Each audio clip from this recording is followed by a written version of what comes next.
that I read a book and it was talking about this like Japanese saying of basically every single moment only happens one time in your life, whether it's good or bad, and so every moment is beautiful.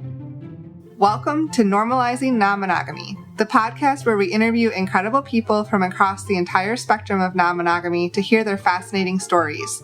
We strive to bring guests on the show who have a healthy approach to non-monogamy. However, it's important to remember that everyone does it a little bit differently, and the views and opinions expressed by our guests do not necessarily reflect our own. Additionally, we produce this show for entertainment purposes only. Please be aware that we aren't doctors or therapists. Consult a medical professional for anything regarding your health that you might learn about on the show. Enjoy!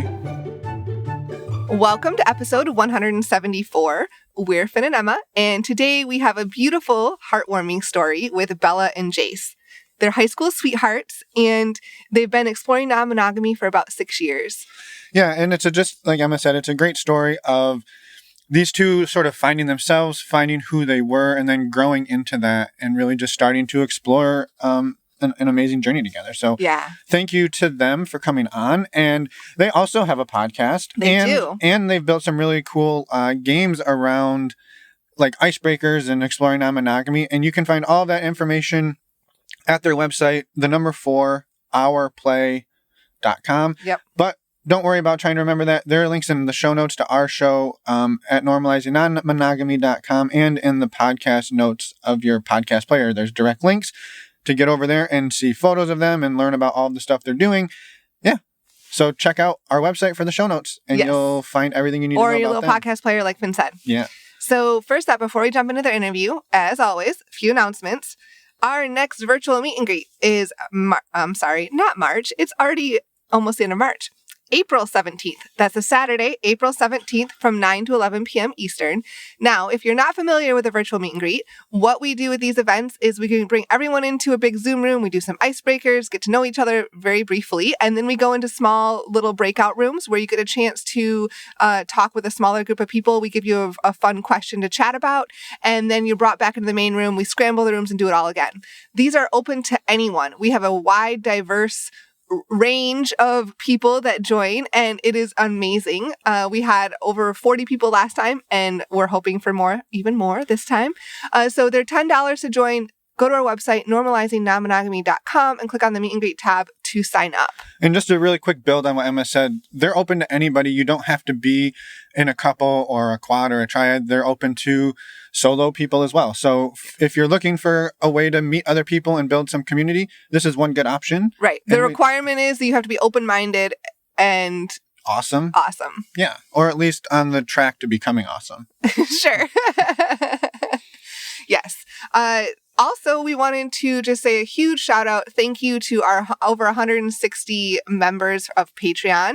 If you're interested in building community, we're going to talk more about this in the outro, but we wanted to throw a couple dates out there for April. So our April calls are going to be, the men's call is April 20th, the women's call is April 21st, and the Q&A is April 28th. So all those dates are on our website. Just click on the Patreon tab. And also, we'll be talking more about them in the outro. Yeah, and the last thing we just wanted to mention was we know the world is starting to open back up for the explorations of non-monogamy and just in general. So hopefully you've gotten the vaccine. Hopefully you're able to get the vaccine. We're excited for when we can get it. Turns out podcasters who stay at home all day aren't really not really high on the list. We're getting there. So close. As soon as we can get it, we're going to get it. But what we wanted to say about this is if you're starting to get back out there and meet people, we'd highly recommend getting tested for STIs. It's a great time to do it because you probably haven't been super active for the last year. And so it's a great time to come in fresh and get tested. So the way that we do this and the way that we're planning to do this is using a service called stdcheck.com. There are links in the show notes. Using those links help support the show financially, and you get to save $10. It's only $130 for a 10-panel test, and it's super easy. It's discreet. It takes like 10 minutes sometimes. Like we've done it in like 10 minutes or less. In and out. It's super awesome. You don't have to have awkward conversations with your doctor. Anyway, more information about this can be found on our website in the show notes, again, at normalizingnonmonogamy.com. And again, thank you for the support of the show and for supporting the community by getting tested and being open and having knowing your status. Knowing your status. So thank you in advance for that. And now, let's go. Almost. We need to let them know that they can reach out to us. Oh, of course. Go to our website, normalizingnonmonogamy.com. In case we don't say it enough, it is a little bit of a mouthful, but it's also really easy to find. You can click on the Contact Us page. You can send us a voicemail, send us an email. We'd love to hear from all of you, and we do respond to every single one. Yes. So now, with that, let's go talk to Bella and Jase. Welcome, Bella and Jase, to the show. We're so excited to have you here, and we can't wait to learn a little bit more about you. We know the high-level overview, I guess, because you did give us some details in your email, but nobody else read the email, right? So maybe we should revisit some of those. Exactly, I guess. Since people do not know you, do you mind introducing each of yourselves, please? Yeah, no problem. Thank you guys so much for having us on the show. I'm Bella. I'm Jase.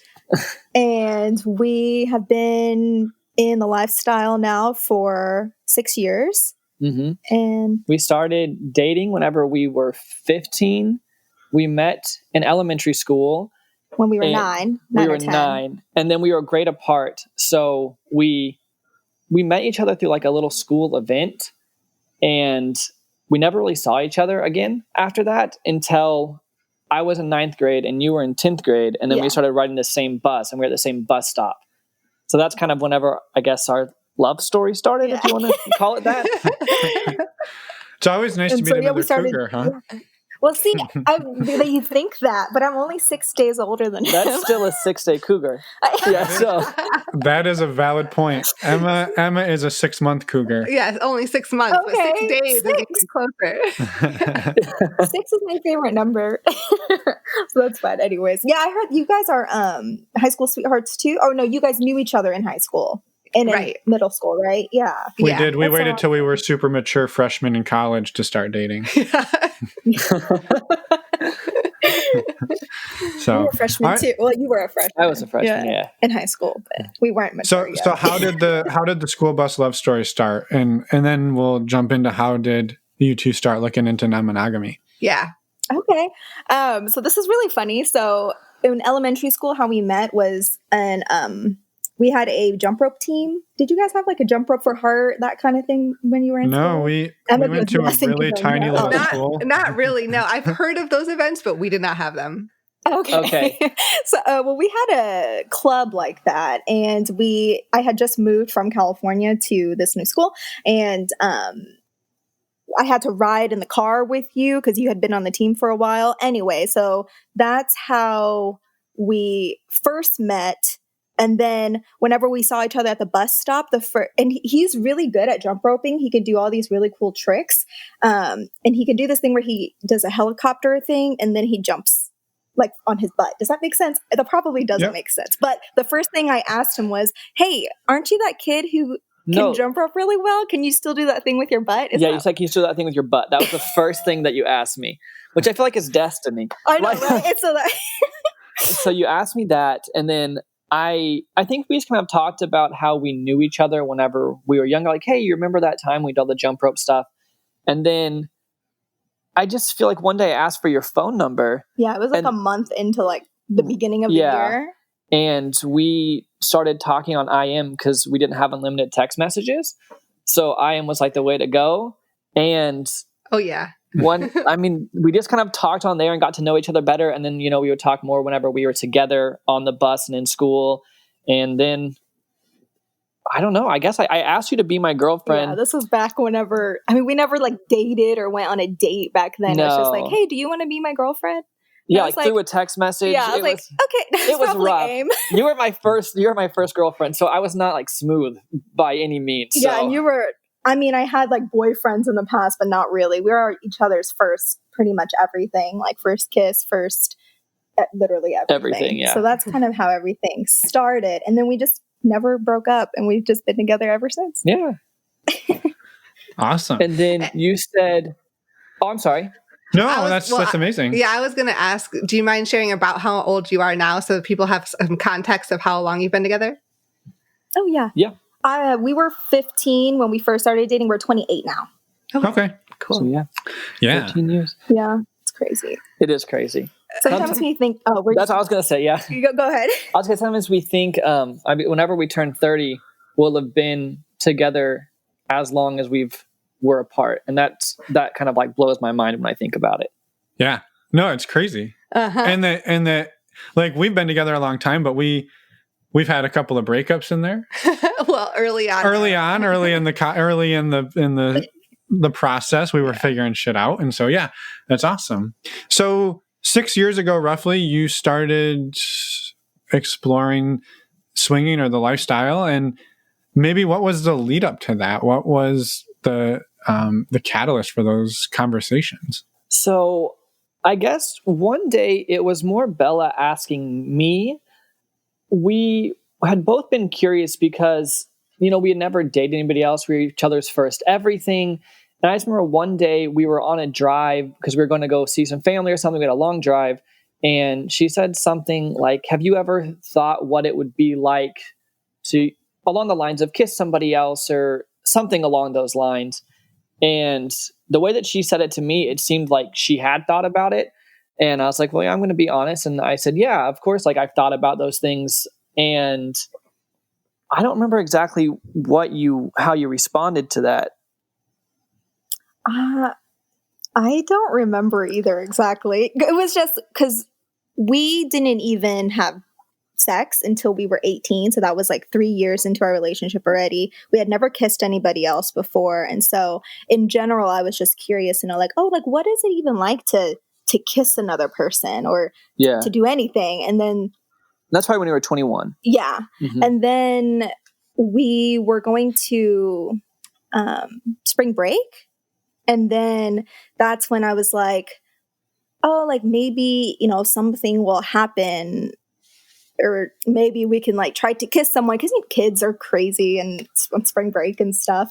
And so that's kind of how it led into that. And then prior to even going on spring break we started looking into even just watching porn together, and then just kind of opening up in that way, because we had never even done anything like that before. Yeah. And I think a big part of it plays into it is at the very beginning, I was a really, really small person and Bella was a little bit bigger at that point. Yeah. Well, it's just because we were just very insecure in how we looked. Mm-hmm. And so I remember I didn't even want you looking at a Victoria's Secret commercial because I was so... I don't know if jealous was the word. I guess jealous would be the word. I just didn't want you looking at other people when I felt so bad about myself. And so then I went on and this had nothing to do with him, but I had an epiphany at one point. I think I was 20. Yeah, probably 19 or 20. And then I knew I needed to get healthier. And so I lost quite a bit of weight. And so then I got my confidence. And that's when I was able to ask you, have you ever thought of doing or anything else with anybody? And I was the same way because I was really small and I put on a bunch of weight. Seeing her losing weight and trying so hard to improve herself, I wanted to do that same thing. And so then I feel like we both kind of grew into our own confidence. And whenever we both felt more confident, I think that's kind of when that question arose, because we both felt good about ourselves at that point. Mm-hmm. Mm-hmm. Yeah. No, that makes total sense. You have to be in the right mindset to be able to do that. And it's hard if you're insecure about everything. And we're insecure about things all the time. But yeah. And I think it's amazing that you were able to grow together in that and support each other in that. You were doing both trying to work hard and be your best selves, but did it together. Yeah. And I think it was nice because neither one of us was doing it for each other. It was both for ourselves, but it was nice to have that almost accountability partner that was working towards a goal as well. So to have that person to rely on made, I think, the journey towards that way more special too. Right. And then I guess, so that's kind of how we got onto that subject. And like she said, we talked about the spring break thing. And so I think we had said that we were fine with us kissing people. And then maybe if something were to happen with a single girl, maybe we would start doing stuff there. but that's kind of what we had said was our comfort level with everything. And so then maybe you take up through the first story of any sort of, I guess, that kiss. Yeah. So on spring break, like this guy came up, he had a British accent. I was like, oh my God, yeah, British. So stupid. So then, I don't know, he was flirting or saying something. And Jase was standing right next to me. And I was like, hey, can I kiss him? And then he was like, yeah, do it. And so then I kissed him. And that was the very first time we ever did anything with another person outside of a relationship. Mm-hmm. And then I kissed some girls because I was curious. And I'm bisexual. So, but at that point, like I hadn't done anything. I didn't know how to do that, but yeah, spring break's crazy. So, kissed some girls, and that was like the first time I flashed people, or the first time we ever saw titties in real life. Yeah, I had never seen like anybody else naked except you at that point. So I was like, oh, whoa, that's crazy. So it was so naive. Like it was it was really different than what we were used to. You didn't do anything with anybody at that point on that spring break trip. I think I maybe danced with some people, which even at that point was like a huge step in that direction for me. Because I said it had always been Bella for everything. So that even was kind of a crazy first step, I felt like. Yeah, like dirty. I remember dancing with like a single girl, like she was in the middle, and we were like, whoa, this was crazy. Yeah. And then, so that was spring. And then in the summer, we were planning on going to Vegas and then at this point on the car ride to Vegas, we were talking more about, hey, like, what would it be like to do stuff, like to actually like have sex with somebody else? And so then we looked into what swingers were. I think I remember Googling it. And I was like, we didn't even know what the words were. At this point, we didn't even know the lifestyle was a thing. We just thought people sometimes had sex with other people. And so we thought about going to a club, like a swingers club in Vegas. And there were some topless pools in Vegas at some of those, they call them like day clubs and stuff. But what was the one that we went to? I think we went to the one at Caesar's Palace. I think it's called Venus Pool. Yes. And basically, if you're over 21 and you're staying at the hotel, you're allowed to get into the pool, and women are allowed to be topless. You don't have to be, but that was kind of the idea behind it. So we went to the pool, and then it took me, no joke, like almost an hour to get enough courage for me to actually get topless. And there was maybe less than 10 people there. There was like barely anybody there, but it was just so new for us. And so then I finally got topless. There was another couple kind of close around, and she ended up getting topless. And then we almost left because we were hanging out for a little while, and then we almost left. And then that couple came over, and they kind of swam over. And they were like, she goes, hey, I just wanted to congratulate you on being topless, or something like that, like something silly. And so then we started talking, and then it led to somehow we are in the same field business-wise, and they also were thinking of going to a swingers club. And they were our age too. And at this point we were 21 or 22. Yeah. So that was just all crazy. We were like, what? Like, that's so weird. And we had said that, so because we had talked about the whole, after we looked up like the lifestyle stuff, we were like, I think that we would be up to something like that happening, but it would have to fall in our lap. Like, I don't want to go out of my way to make that happen. If somehow the universe just puts it in front of us, then like we'll consider it.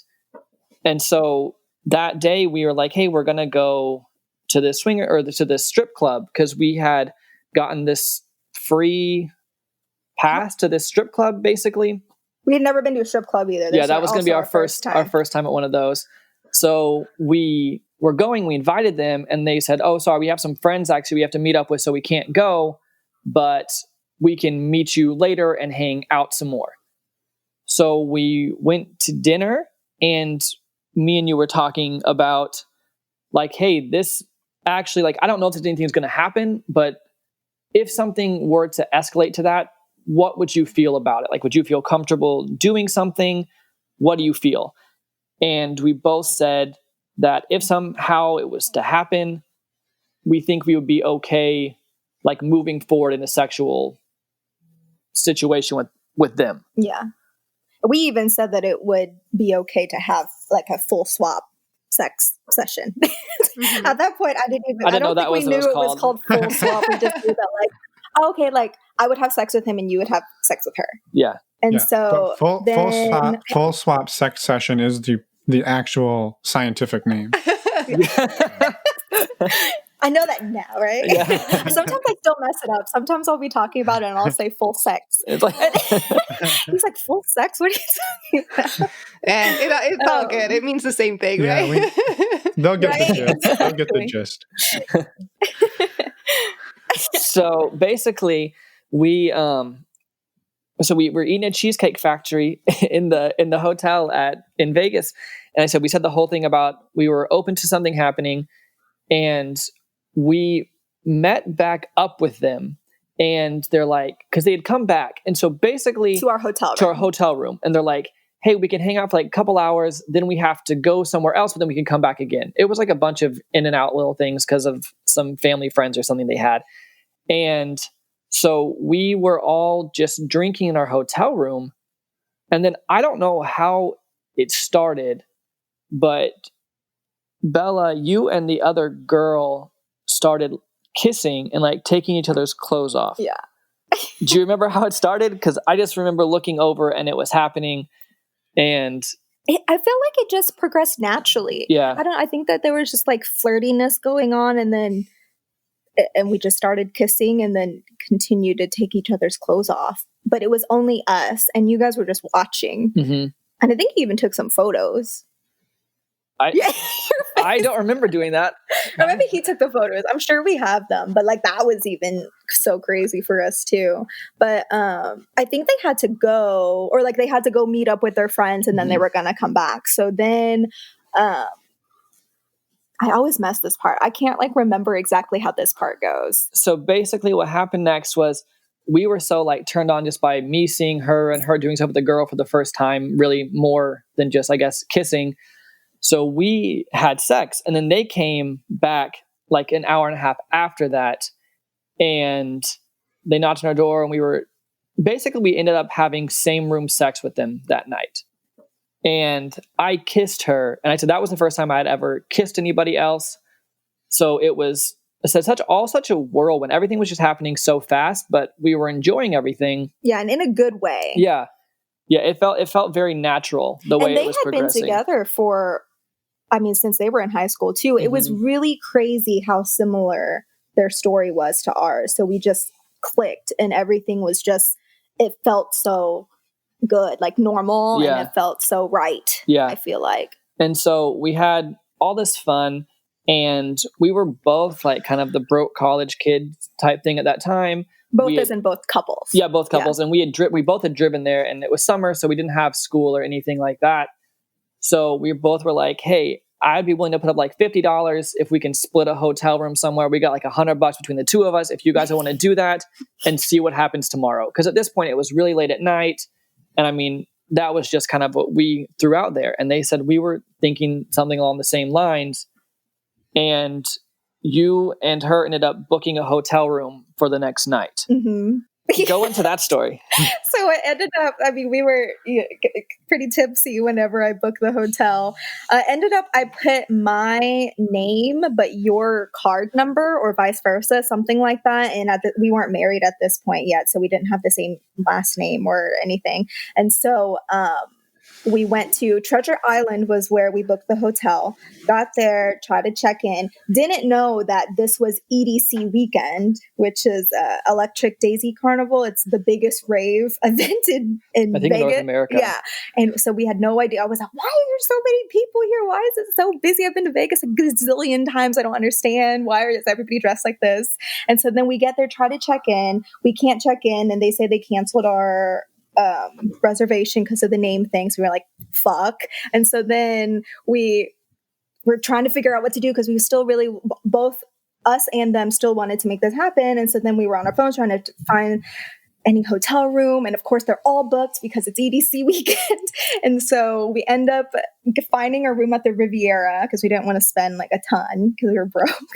Yep, no judgment here. The Riviera is not nice. I mean, it was one of the earlier hotels, I think, built on the Strip. I think it was the first. I mean, it was pretty old. It's actually, I think, torn down now because no one was staying there. Because I remember, so we booked that hotel, and I remember getting there, and our room overlooked the pool, if you want to call it that.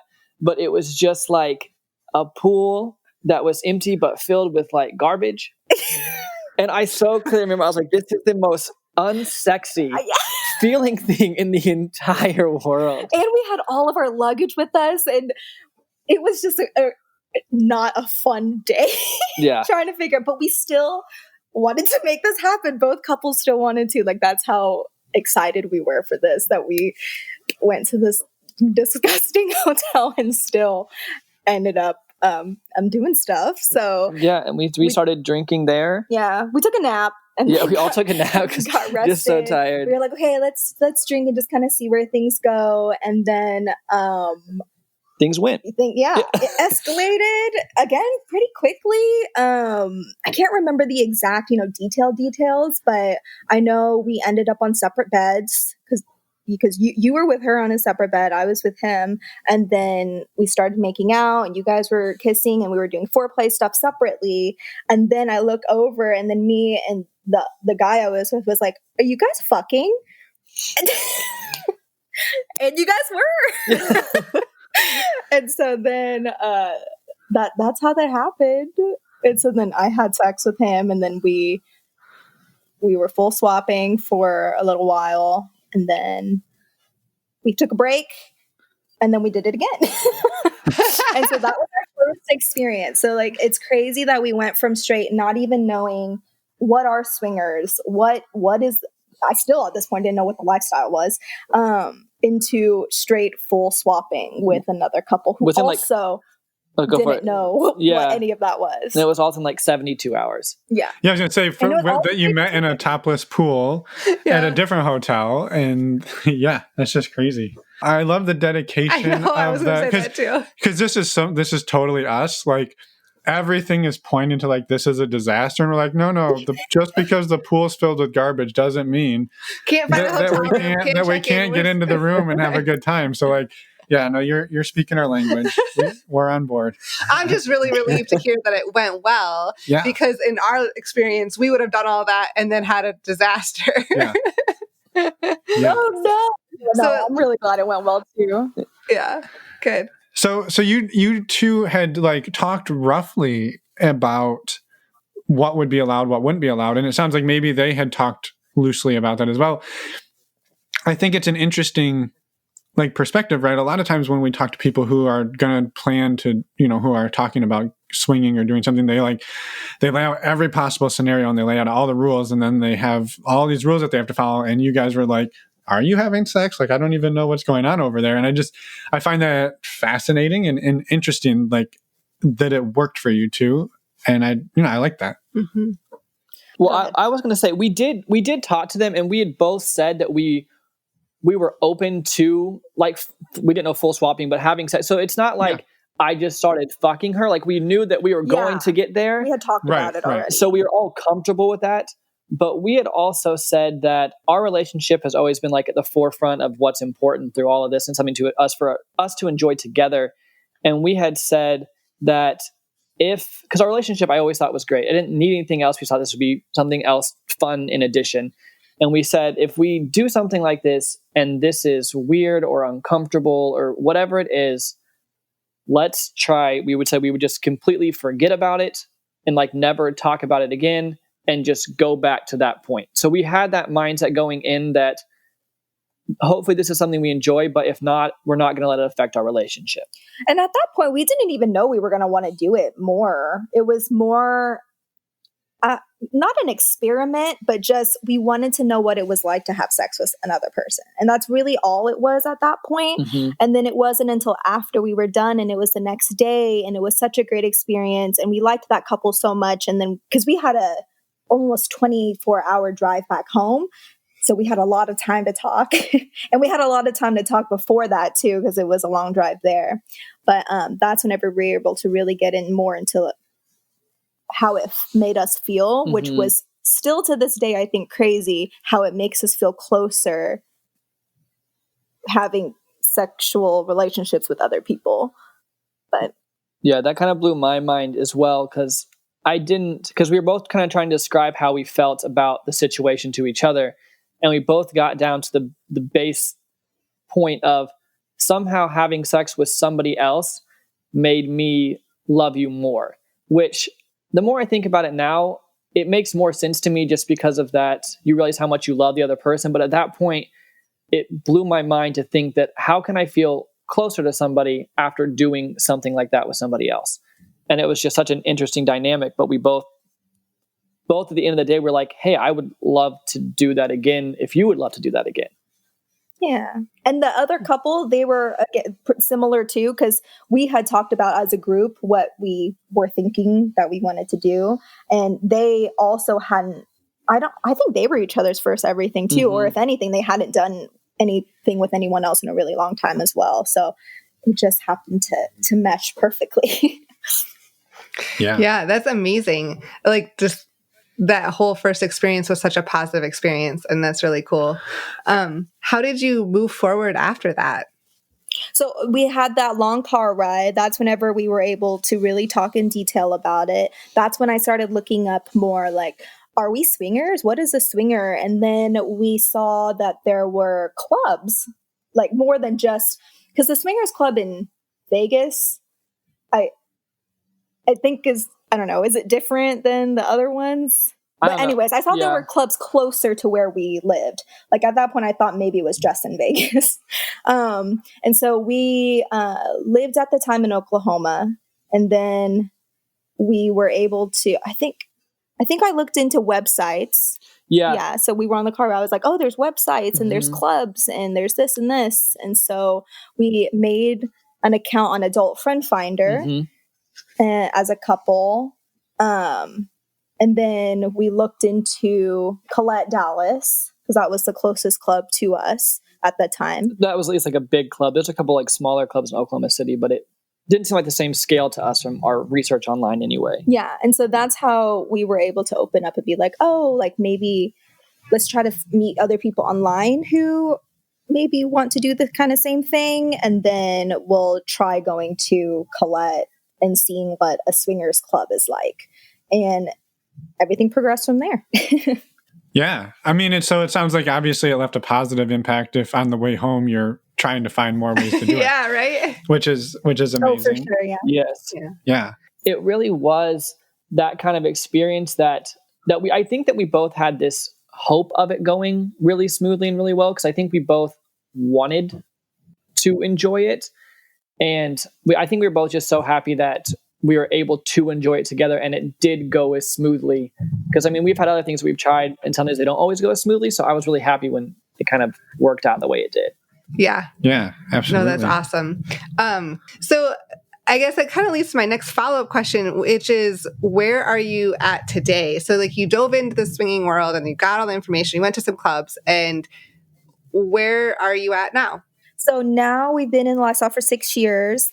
We are full swap, I guess situational. We don't do that all the time or anything, but maybe you should keep talking. Yeah, no, we're full swap, and it's situational. No, it's like, I was like, how much more do we say from this? I mean, we had quite a few experiences, and not all of them have been great.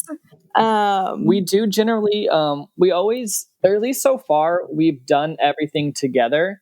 Okay, we've talked about, going maybe like on separate dates or things like that. And we're not opposed to that idea, but for us so far, it's been so much about enjoying those moments together. Now, we have been to orgies and things where we're very comfortable with, if things are going on like in the same room with other people, it's not like we have to be right next to each other the entire time, and we enjoy that.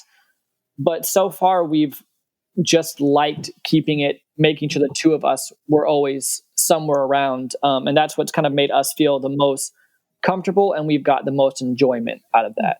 Yeah. And then we started a podcast so we could talk about everything. And that's where we're at now. We made a game because we like trying to have some kind of icebreaker. And so we made games for ourselves to play with our friends and the parties that we go to. And then that developed into making a game that we can have for everyone in the lifestyle. And so that's where we're at now. Yeah. Well, what are some of the things, and I want to circle back and like we'll talk about the podcast and the game in a little bit for sure. What are some of the things that you two have maybe learned about yourselves or learned or seen like growth in the other person, in each other throughout this 6 years of exploring this together? Confidence for sure. That's exactly what I was going to say. Yeah, because we were not confident at all at the very beginning, and seeing how confident we are now in ourselves, I think that's a big one. I think that part of that confidence, at least I can speak for me here, is being with one person since you're 15. I never really went through that thing of dating people, and so before we started doing more lifestyle stuff, I personally struggled with feeling attractive about myself. And I think part of that came from I had never got any sort of like proof that anyone else thought I was attractive. And I didn't know if she loved me because I was not the cutest kid when we started dating. And so I knew she loved me for me. And I know that changes your perception of how you see people. So there was part of me that struggled just not knowing if other people really found me attractive. And I think that being in a lifestyle and I guess seeing that other people did find me attractive that weren't just someone who loved me, that was a huge thing in my growth as far as my confidence and how I see myself. So that's changed my life and just being more happy about who I am. Communication for sure. Mm-hmm. We communicate. I mean, we've always been able to communicate really well, but when you're in the lifestyle, a lot of different situations pop up, and we've been able to work through those really well and be able to talk more that way too. I think it's also taught us in some ways when we communicate certain things to almost like step back before we start to go down a path of maybe arguing or something. And that goes, whether it's lifestyle or normal, like regular everyday life, that being able to talk through those things, I feel like has given us a chance to almost stop issues before they become issues, just because we kind of had to learn. I guess we haven't had to learn, but we just have learned to really be thoughtful about the things that we say to each other and really try to make sure that we never, step on each other's toes and we're always polite to each other. Yeah.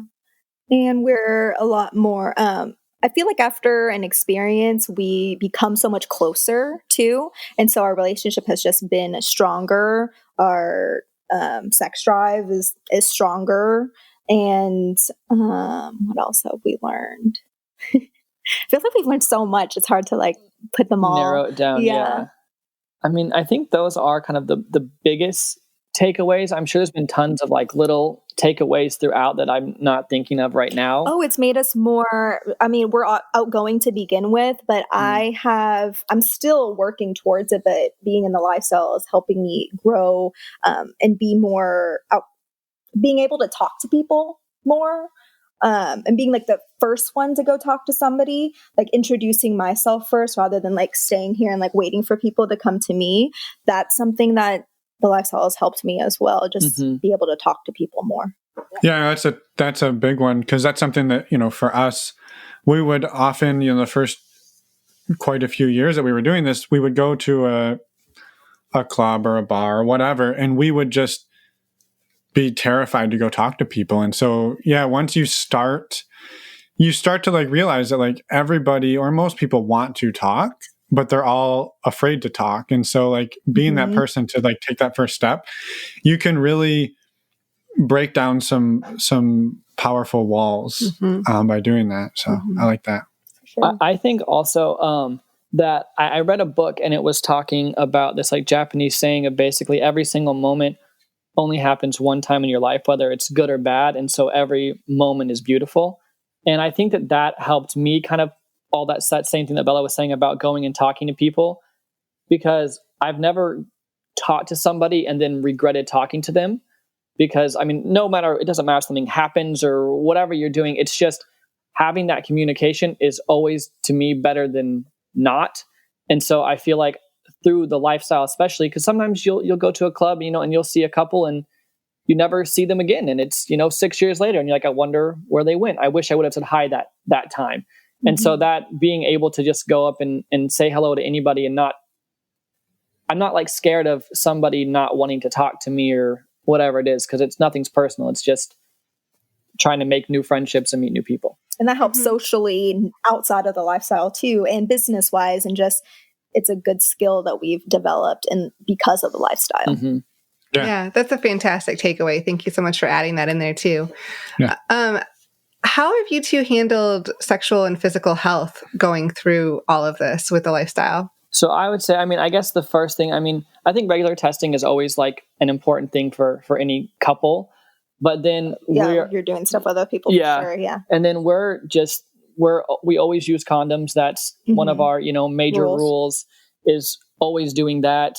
And then, I think some of the time too, I just think that it comes down to a little bit also trusting the people that you're around and, kind of getting to know people a little bit and seeing how you feel with those people. And I don't want to say making a judgment off of that, but that comfort level just of kind of knowing a little bit who you're talking to has made us feel more comfortable as well. Mm-hmm. Yeah, for sure. Yeah, no, that makes sense. Thank you for sharing that. Yeah. And one thing you said back a few minutes ago was that like your communication has gotten better when you've come up against things that have been challenging or difficult. Would you be able and willing to maybe take us through one of those challenges that you two worked through together? Because I know it's fun to focus on all the fun, sexy stuff, but like maybe there's an experience that you two learned something from that might be useful for people. Oh yeah, for sure. There's tons. There's definitely a roller coaster. Yeah. I think that the biggest one, at least in my opinion, has been whenever we first started, I had this, I feel like, misconception of, I felt like it was more the girl's job to go break the ice, if you want to call it that, because I was like, oh, well, if girls talk, it's less intimidating or whatever. And I had that idea in my head. And so we had a lot of times where we would get into arguments because I would kind of push Bella to go talk to somebody because she said she would want to, but then it put this unfair pressure on her to have to go make that first initial contact, which is not always easy. As much as you want it to be, it's still hard.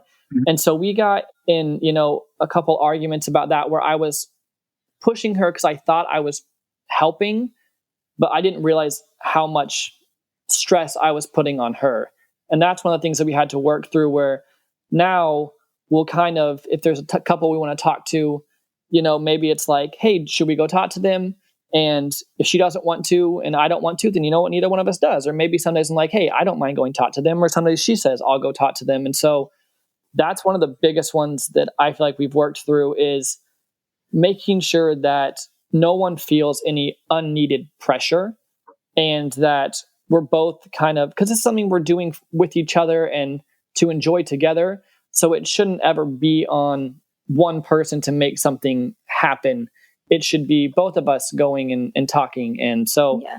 And whenever you say like we both go, like one person says like the initial thing first, we do both walk over there together. Oh, yeah. It was just at the beginning, it was like, oh, like I have to say, oh, like I'm Bella and this is Jase. Da, da, da, da. And then another thing is, whenever we first got into the lifestyle, we thought that every time that we went and did something needed to happen. So we had this expectation every single time we went to a club or whenever we would meet somebody, and then we would try to make something happen, even though that's not how it goes and how it should go. And I think that part of that possibly stemmed from our first experience going so smoothly and just falling in our lap.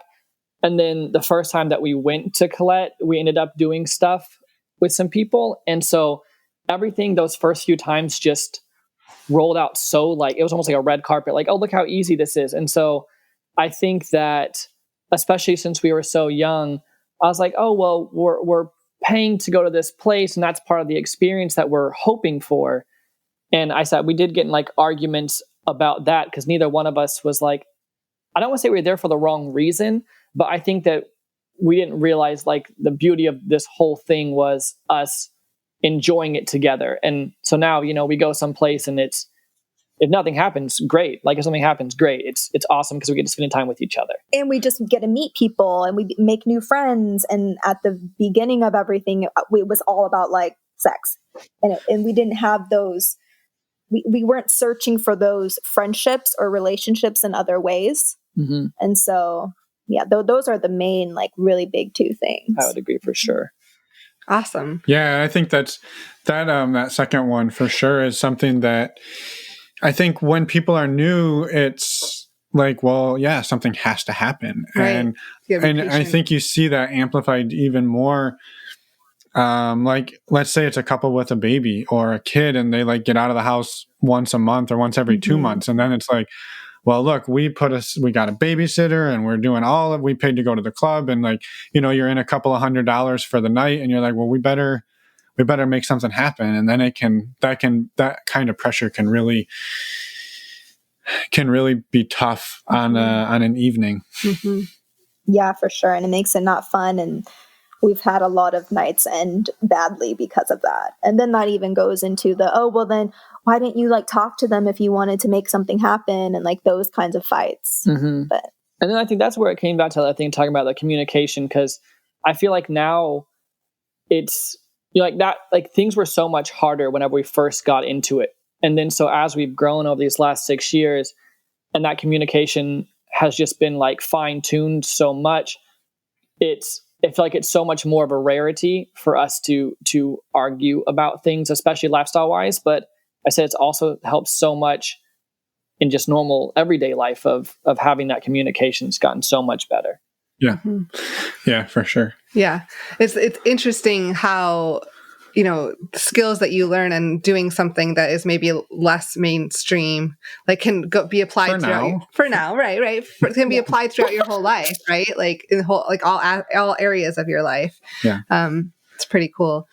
At the beginning or before I think we started recording, you said that you're pretty open about who you are. And I was curious, are you out and open with your friends and family about explorations and non-monogamy? Not with our family. Mm-hmm. Yeah, that stays no. The friends that we have now, no, pretty much. I mean, it's not like we go out and tell everybody that we meet, like, hey, we're swingers. But I mean, if it comes up, then, we'll talk more about it. And we're very open people in general.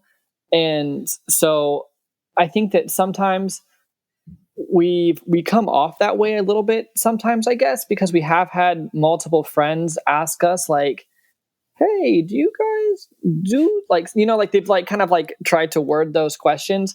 So I think that we're very, and we've always been so comfortable. We have, I want to say, more friends that are girls than guys as a general rule. And it's always just been that very easy communication there. And so I think that we come off kind of just open to things in general. And because we've been together for so long, so we went not only to elementary school, but we graduated college in the same class with the same degree and in the same program, which was pretty female dominated. And then so everyone being able to see that there was no jealousy between us to even begin with. And then we do photography together as well, like boudoir photography, glamour photography, and then models would come and like see our connection and how our communication is and everything. So the people that we surround ourselves with, they can kind of already tell. And so it's easy for us to just to say that. We've also met most of our friends, I want to say, through the internet, through like social media and things like that. And a lot of them have been, through modeling or things like that as well. And so I think a lot of people that we just surround ourselves with are really open-minded people. And then we meet a lot of our friends through friends. And so I think that a lot of it goes back to just the people we surround ourselves with are very open. And so I feel like I also like to be open around the people that I'm with. I like being around like-minded people. Yeah. And I mean, now we'll even wear like upside down pineapple hats just out and about. And with our podcasts and stuff now, it's just, I feel like it's just out. And so, and it's almost like a weight off our shoulders, I feel like. Although, I mean, our family doesn't know. So Yeah, but I keep the weight of my family not knowing. Yeah, I was gonna say. I would hope that, if family finds out, they'll just not bring it up. Like, you don't have to talk about it. And I will say, whenever we were in college, not very many people knew because we weren't really that open about it then, and we were just so nervous about people judging us or whatever it was. And I remember like telling the first person that wasn't a lifestyle person that we did something like this, and they were like, "Oh, that's cool." And I was like, "Oh shit, maybe people don't really care as much as I think they do." And then over time, most people have responded that way. And also I've gotten to the point where I just don't really care because I'm happy with who I am. And if you don't want to be around me because of that choice I make, that's not really hurting anybody else, and we're happy, then I don't know if that's kind of really the person I want to surround myself with anyway. Exactly. Yeah. Yeah, it's sort of a weeding mechanism. You weed out all the people who, like, if they're going to judge you for that, then they can go find someone else to hang out with. Exactly. Good riddance. Yeah. Love it. And okay, I was going to move into their podcast. Yeah. I didn't want to interrupt you if you had another question. Well, yeah, before we do, I wanted to maybe see, you've kind of shared a little bit of a blooper in the garbage pool story, but if there was, over the last 6 years, have there been any other maybe funny or lighthearted mishaps that you've had along the way that you'd be willing to share? And then we'll happily jump in, and we want to hear about the podcast and the game and all the other things that you two are creating. So this one's more like embarrassing on my part, but so I wasn't on my period. It was like towards the end of it, and I had a tampon in, and I wasn't bleeding, but I just had a tampon in just in case. And we had been drinking, and we met a couple, and things were escalating. This was at a club, so we went straight into one of the rooms, and then she started going down on me, and then she was like, "Oh, babe, are you on your period?" I was like, "No," and then I was like, "Oh shit." And so then, I think I ran to the bathroom and then did whatever I needed to do, and then came back, and I was like, "Okay, I'm back. I'm not away from you." I just wear these. I wear these all the time. Yeah, right. That's funny. Yeah, I think that that's a funny one. Yeah, I like that one. She was completely fine with it. She was not phased whatsoever. She's like, okay, yeah, no big deal. Just move straight on. I mean, even I'm imagining if that were to happen and I were to find like that, I would feel. I think it'd be like the same thing too, right? It's just like, okay, it's life. I think the main thing is like, I wouldn't want to go down on someone if they were on their period, So then, but it just wasn't, and I just don't know why I just left it in. I'm so stupid. It hasn't happened again. Yeah. I definitely make you. Even sometimes you're like, hey, you don't have a tampon. You learn from your mistakes. Exactly. Oh, that's a good one. That's a good one. That's amazing. Do you mind sharing a little bit about your podcast and the game you created? We'd love to hear more about it. Yeah, for sure. I'll talk more about the podcast. You talk more about the game. Okay. So we have a podcast, and we started it like, I don't know, 5 months ago, something like that. And we went back and we started from the very beginning, and we kind of talk about just our lifestyle experiences. We talk about, how we got into this. We talk about the mishaps, all of those things. And we don't go into like crazy detail, but we do kind of like talk our way through the experiences. We're not as much of like a how-to swing. We're more talking about what we've done and like our experiences, our adventures, and how we've grown. Like I said, like the bumps and stuff along the way and the growth along the way. So we basically went back and we started, chronologically, and we had a little black book. Actually, it was like a little black notebook that we had written down every experience and just like where it was and kind of like what happened, like an overview of what happened. And I'm really thankful we did, because then we were able to go back and film from the beginning what we've done lifestyle wise. And now, we're still catching up on all the old experiences. Because I said we had done it for 5.5 years before we kind of started filming these. And that's kind of where it's at now. It's just us talking about our sexual adventures. And it's so fun because we get to relive those moments and being able to talk about it and being able to go back and listen. Because, I mean, it's cool that we're able to, of course, share it with everybody, but we did it more for ourselves to be able to listen back because it's like an audio diary, basically. And it's really cool that we're able to know what each other are thinking. And then, like, as things have been happening more, recently, like we don't talk about the experiences right then. We'll wait until we podcast about it. And so then we're able to, like have it forever because we'll talk about things and you forget. And so that's been really cool.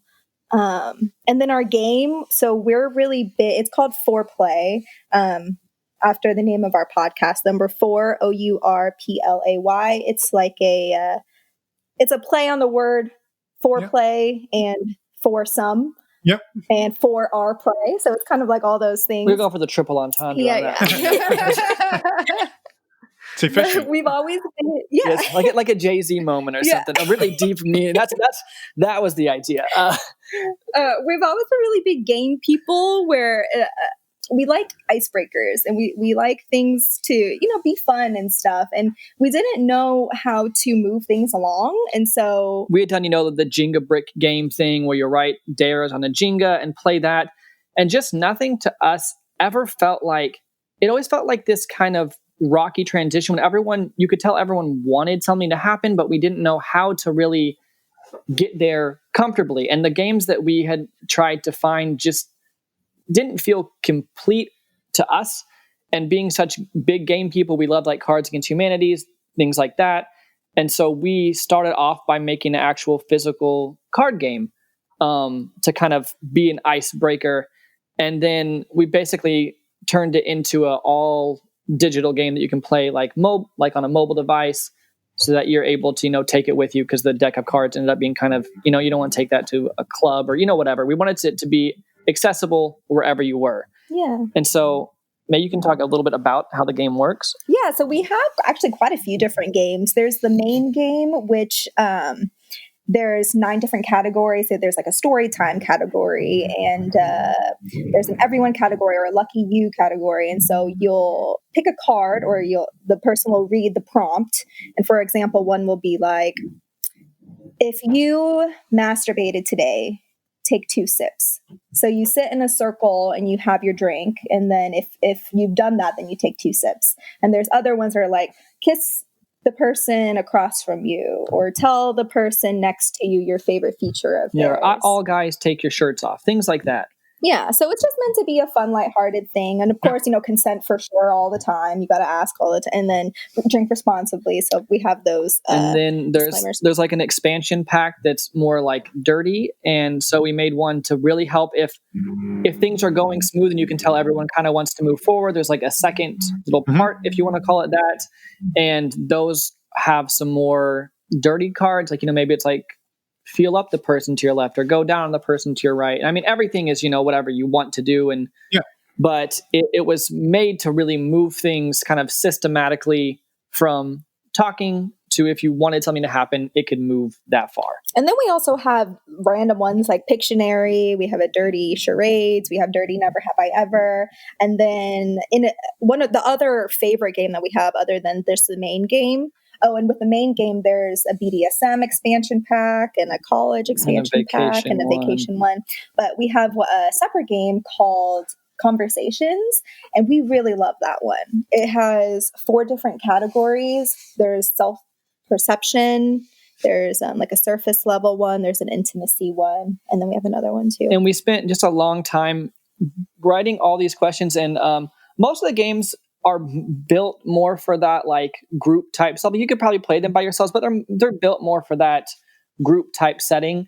And this conversation game is really built to help you connect with your partner. So there's a lot of, deep questions about, how did like how did a childhood trauma affect you to who you are today? So like some of the things get really deep and let you really go through, and it's kind of meant to ask a question that makes you ask more questions and just get to know your partner more, because that's one of our favorite things, is really having those, late nights when you're up till 4 a.m. just talking, because you just are obsessed with talking to the person you love. And so it was kind of built to get those deeper conversations started. We even brought it with us this past weekend, or well, it's on a phone, so you can bring it wherever you want. But this past weekend, whenever you're having dinner and you're like, oh, what should we talk about? Because when you go to dinner, you focus on eating. Yeah.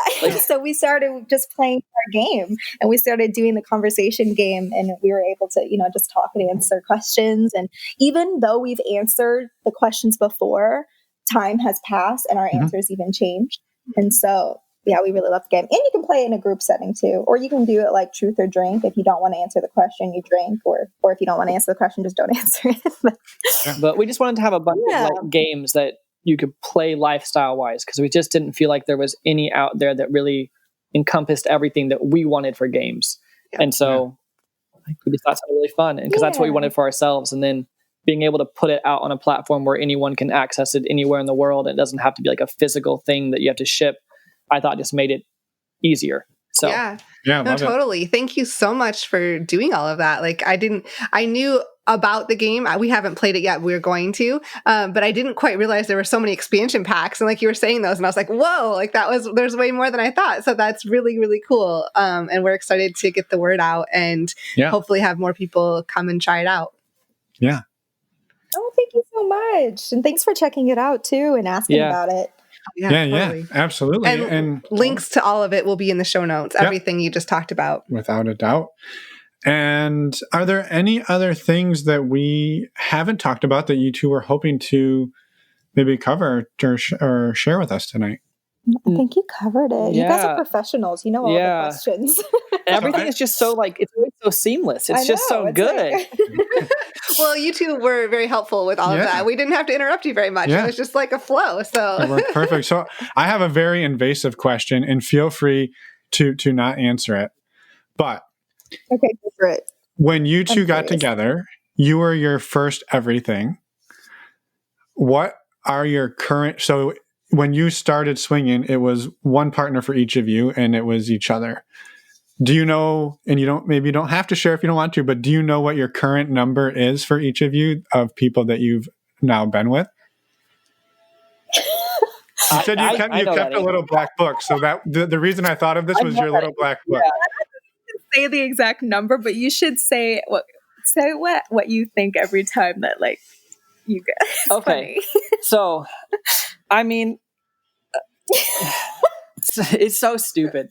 I don't know. I've always been this way, so I'll give you this answer instead. So we're big travel people too. Normally, whenever there's not a pandemic, and so every time that I get off an airplane or I get off a cruise ship or whatever, and I step foot in a new country, I'm like, damn, I've been in 20 countries.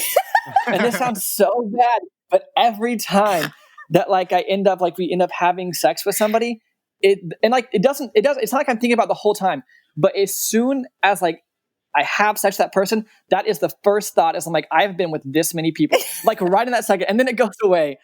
And that's such a stupid thing, but that's a quirky thing. Yeah. So I do that. I don't remember how many. I don't keep track, but I will say, because I'm bisexual and I do stuff with women, it's maybe twice as much as yours. Love it. It's not, no judgment. No judgment at all. I was just purely curious, but it was a perfect answer. Are you going to answer? Yeah, you guys. Yeah, right. I can give you an answer. You give me an answer. I'm not answering that question. I will say far less than 100. Okay. Yeah. I'll agree with that. I can give you that much for sure. Far less. And I'll also say that I specifically have kept track of it. Yeah, we have notes. But you wouldn't have if I didn't. No. That's very true. So I wouldn't have if you didn't. I feel like. Yeah. Well, we used to have journals that were full of bucket list. And then we had our little black book. And then this is embarrassing too. But we still have it, I guess. We have like a bucket list of like things that we hope would happen lifestyle wise. And so we still go through sometimes and like we'll cross things off. And it's like, oh, we had that experience. And so we still have the same journal and we'll still update it with all the lifestyle stuff. And it's like 6 years old. And it has like bucket list from when we were in high school of like things we wanted to do in the summers. And it's just the same journal that's just funny kept going. That's amazing. I love it. I don't think that's embarrassing at all. Like, I think that's really cool. Well, if you read like the things that we want, like were bucket list items for us when we were in high school, like, I mean, it was like watching Pokemon on a sunny day. Like it was like, and then like you go to the back and it's like, oh, we want to go to an orgy. Yeah. Like, and so like, it's just this huge, like, the difference between those two things. I love it. Yeah. Mine was always like buy a jet ski. And I was actually talking with my best friend about this a couple of weeks ago. And I was like, why would we ever waste our money on a jet ski? And so we're just like, we're both so cheap now that we're like, buying a jet ski is like the absolute last thing we would ever do. But no judgment to any jet ski owners. That's just not where you're at right now. No. And after my jet ski maybe one day, come on. Maybe one day you can have that jet ski. You know what? Never If know. I win the lottery, then I'll buy you a set of jet skis, whatever you ever. A matching pair. Yeah. Love it. That's awesome. Yeah. So, awesome. Well, it has been a delight chatting with you two. Thank you for coming on, for all the work you're doing. And we'll put links to everything you've done in the show notes. And we'll let you have a great evening. Yeah, thank you so much. And thank you guys so much for having us. We had so much fun. It was so Absolutely. fun. Yep, thank you so much. And we're back. Thank you so much, Bella and Jase, for reaching out to us, for the amazing work that you do and putting your story out there. And it's also just being vulnerable and sharing with us. You know, they've been through quite the journey, and it was amazing to share. And we forgot to say this in the intro, so I guess My gosh! if you stuck around to the outro, you get a little bonus, and we'll say it next week at the beginning of the show. We will. Sorry, Belle and Jase. If you want to save 10% on their entire website, all of the different games and merchandise they have, you can use the code capital NNM, as in normalizing non-monogamy. Yes. And thank you. And their in advance. website is the number 4OURPLAY.com, but links are in the show notes. Yeah, so we'll mention that again at the beginning of next week because we forgot at the beginning of this week. Anywho, yeah, thank you again, Belle and Jase, for all the work and all the great stuff you're putting out there. Mm-hmm. And before we let you go, we do just want to do a quick reminder and information, I guess, about our Patreon. So if you're looking for community, we have an amazing community. We're so thankful to all over 160 members that are part of this community. We have a monthly Q&A, which we call Q&As, but they're just discussions. It's a time for people to come together. If they're working through something or they have an issue, they can just talk about it with a group of other people. There's usually 10 to 15, sometimes 20 other people on these calls, and everybody's just super supportive. One of our favorite things to do each month is jump on these calls, and we love them. And our next ones are going to be April 28th. It's a Wednesday. We have one at 9 p.m. Eastern and another one at 9 p.m. Pacific. So just put that on your calendar. Come join us. We also have men's and women's groups. We have separate men's and women's chats as well as calls. And those calls are going to be on April 20th for the men's group and April 21st for the women's group. We do want to just note that we are working on rebranding these a little bit because we know the names men's and women's groups aren't as inclusive as we'd like them to be, but we also want to provide those safe spaces. So, however, the groups are inclusive. We've had non-binary people join. Yes. And we've gotten some really great feedback from them that they felt super safe. This was like they said, normally I don't talk and speak up in these things, but they were super engaged and super just loving it and getting involved. And so while the names may not be as inclusive as we meet, the groups are very inclusive. Yeah. So huge thank you to the people in these groups for making these spaces safe. This is not a thing that Emma and I do. This is everybody who shows up. So thank you to everybody who does that. That's amazing. Yes. And then finally, we also have a group MeWe chat for our Patreon members. It's also amazing, if I can't say it enough, where people shoot the shit and also come and bring really difficult topics too. So it's fun and also can be serious too. So anyway, all of that to say, if you wanted to check it out, go to our website, normalizingnonmonogamy.com, and click on the Patreon button. And we'll see you there. Try it out for a month. If you don't like it, you can go ahead and cancel. We don't get offended. No, we do not. But if you love it, you can sign up for a year and save a bunch of money. Yep, they can do that too. All right. With that, we've got an interview, I suppose, next week. Next Wednesday, we have an interview with Axel. It's actually amazing. Yeah, it's awesome. It takes me back to the days when I used to live in Germany. I know. I'm a sucker for the German sense of humor, and I'm excited for next one. We had a great conversation. Yeah, and he finds this balance between swinging and polyamory and BDSM, and I don't know. You'll also have to tune in next week. Everything. So thank you in advance, Axel. We'll see you in a week, and have a great Wednesday, everybody. Bye, everyone. Thanks for listening.